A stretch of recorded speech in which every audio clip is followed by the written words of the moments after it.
Well, as we're going to bring up now, the lawmaker in Colorado, I don't know if you heard this, trying to prevent Maui Wowie from the food stamps shopping list. Pot? So, yeah, the cards that you're able to use, the EBT cards, apparently, there aren't enough locations for them, so they put the actual transaction machine within a weed store.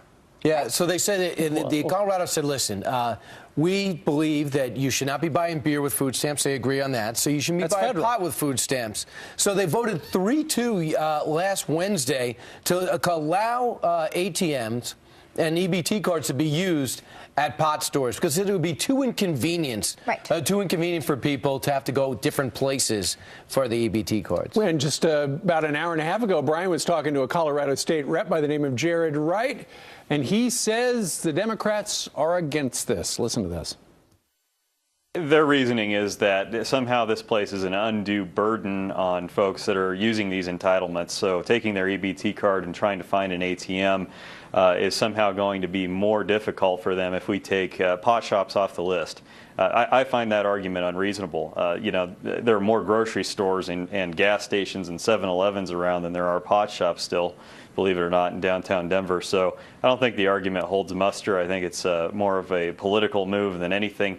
Okay, so Brian, from your interview, you made it clear that because of federal law, you can't buy beer and stuff like that with the EBT card.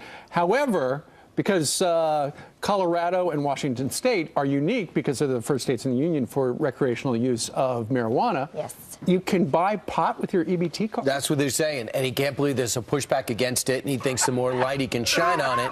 But so far, he says that having legalized pot in the state has not been a bad thing. So the accusation that they're cloaking this idea behind the idea that there aren't enough available, so they had to put them in this location. Well, right? He's not buying it. He doesn't think you will too once the country takes a look at it. And here's what Julie from Illinois wrote us: food stamps should be used only for groceries, hence the word food. Email from Susan in North Carolina: no way should welfare be used for weed. We don't want them losing motivation to go out and look for a job, she says. Good point. Dan's a Twitter. He says no taxpayer dollars should be used to purchase pot. What do you think?